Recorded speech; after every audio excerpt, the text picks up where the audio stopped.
This is Renee Romeo of ReneeRomeo.com.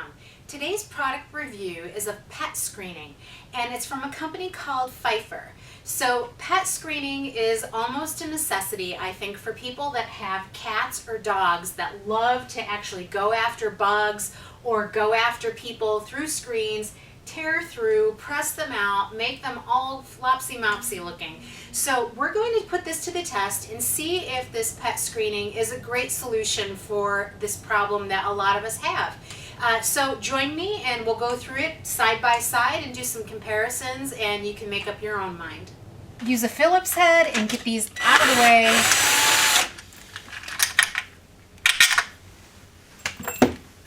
and lift the door out. So I have a side-by-side comparison for you to see. This is just kind of set up on a white piece of paper. Hopefully you can see how this is laid out. I have a penny here so you can kind of see how the openings are. And this has little squares in it, whereas the pet screen has rectangles. So with the regular screening, it's a much easier process because everything is square. You can take it off the roll and orient it horizontally or vertically depending on what application you have. With the pet screen, you really have to be careful because if you're doing a consistent project, they all need to be lined up the same way. So you have to make sure when you pull it off the roll, all your windows are facing in the same direction or all your doors are facing in the same direction. So just be aware of that, especially if you have a screen room, you want to make sure they're all running in the same direction. So let's do a comparison of the feel of the product. So this product is fiberglass. Actually, they're both fiberglass, but this one has a plastic coating over the top, so it's nice and smooth, and you can kind of see that a little bit in the distortion on the camera. But this one, over time, this one was outside for quite a while, and this actually has a rougher feel to the surface. So it doesn't have a plastic coating on it, and you can kind of see where the cats have been clawing away at it. It's pretty easy to get through and make a giant hole. Whereas this one, let me show you this. So I have a screwdriver and I'm just going to go ahead and try to get through it. Now I'm really putting pressure on this. Am I getting through? No. I mean, this is really amazing. What does it look like from the front? Well, the front of it might get distorted a little bit, but my goodness, you don't have a hole at all. I mean, this thing is really sharp. Now watch, I'll use the same exact pressure on this screen and it'll go right through. Amazing.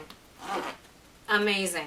So here's the distortion that I'm talking about. You know, once this is stretched in place, I'm guessing that you're not going to be able to notice any issues like this. If you have really, really sharp claws that come up against this, you may notice a little bit of something, and I can feel the fibers here underneath this one in particular because I put a lot of pressure on this to try to get through it, and it didn't go. But you can kind of see, you know, no worries. There's no holes here, so you know, this is pretty good at this point. And you may be concerned, it's probably hard to see me, but at this point you can see the differences between the two screens. So this is the pet screen and this is the regular screen. Now the pet screen actually darkens things from the inside, but honestly, if you're in a screened-in room or an application like that, it's almost better to have the darker screen because it's going to protect you from the solar rays. It's going to make that space a little bit cooler actually, but you could still see out. So you're probably wondering how easy this is to replace. If it's that much thicker, it must be a lot harder to work with. And the answer really is, it's really not. I did an entire screen and porch with my father, and you know, he and I just kind of whizzed along and got this all done. I think the hardest part is getting the end of the spline out with a little screwdriver. I'm reusing the spline that came on the door, and spline is basically this little piece of rubber that actually looks like black licorice to me, and it sits in a channel all along the door frame, and it's what holds your screening in place. And you might be wondering, do you have to switch it out to a different size because you're using a thicker product? And the answer is no. Just go ahead and reuse the existing spline, whatever's on your window or door at the moment, that's what you're going to reuse. And then the screen just pulls right out very easily, and you can use this as a pattern for your new screen. So here's the old screen, and you'll see I have 1.5 or 2 inches all the way around, and I'm just going to go ahead and cut this along the top. Now the reason why you need an overhang is because you need to get this into the channel and have extra space so that you can maneuver this around and make sure that it's nice and tight. Now, if you pull out your spline and the spline is either in bad condition or it breaks on you, go ahead and buy more spline. Now this comes in bulk. They have large tubs like this or smaller tubs. Bring a little piece from your existing project and match it up, because there are different sizes depending on what application you have going on. I'm going to start at the corner, and I'm using this spline roller tool to accomplish getting the spline into that little groove all the way around nice and tight. So how do I do that? Well, there are 2 different sides to this. The first side has a roller with a convex little profile, and the other side has a roller with a concave profile. So the convex profile is what you're going to use first, and you're going to get this maneuvered into this little valley because you want to put this in place before you start rolling out the spline. Now this doesn't have to be directly, really far into that valley, but it's enough to kind of pull this tight and make a nice groove for you to put your spline in place. So now that your channel is done, you're going to take your spline and line it up into the corner and kind of lay it out along that groove that you just made. Then you're going to flip it over to the convex side, and you're going to lay it right on top of this spline. Now, this is probably the hardest part of the entire job because you need to get this thing started, and the hardest thing is getting it started. Once you're going, you can get this nice even pressure going and get this to go right into that groove, just like so.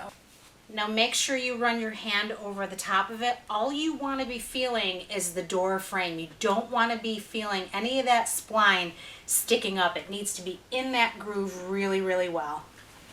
So I have the top and the side done, but I want to show you this other side. So I'm going to take this little roller on the convex side, and I'm going to pull the screening toward me so that I get a relatively tight fit going into this. Getting it started. Now you could choose to put the spline in all in one piece. I think it's a little easier to do it in 4 pieces, and it holds up just fine. So just going to go ahead and put nice even pressure all the way down. Now when you get to the end, you're going to take your utility knife and you're just going to trim off that piece of spline. And what I like to do is to take a screwdriver and make sure that I get the ends in nice and tight, because that rolling mechanism can't get into the corners very well. So press that in place, just like so.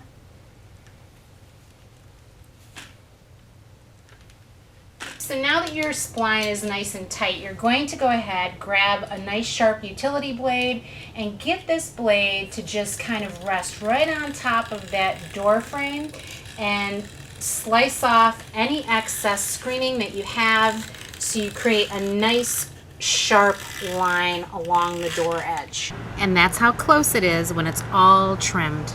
The door is installed, and you'll see, there is a difference in the appearance of the outdoors. And, obviously this is a little darker. By the way, this screen comes in gray too, so if you want to go with a lighter color, you can choose the gray. I don't mind the black. Eventually the blinds are coming down, so this is going to wind up actually blocking quite a bit of sunlight into this room. And you'll see it's so nice and tight. Everything is pulled really, really well. It's really a great installation. So against my better judgment, I'm grabbing Kensie, and we're going to try this out and see if she ruins the new screen. Come on. Okay, girl. Try it. Grab on. Grab on. Let's see what you did. Let go. Let go. Let go. Wow, that's amazing. There's a little tiny divot here, but if I move it back up, you'd never know. This is incredible. This is really the answer if you've got pets that are climbing your screens and ruining things for you, purchase this product. It is more expensive, but you will be so happy you did. This is where Kensie's nail was. If you can see that, look, I'm just moving this back in place. My gosh, you'd never know. So I really, really love this product, and I know you will too. It is a little more difficult to install it versus regular screening, but the extra effort is completely worth it. So I hope you've enjoyed watching this review. I'm giving it a 5-star rating. This is wonderful. This is Renee Romeo of ReneeRomeo.com, and I'll bring you another great product review in the future.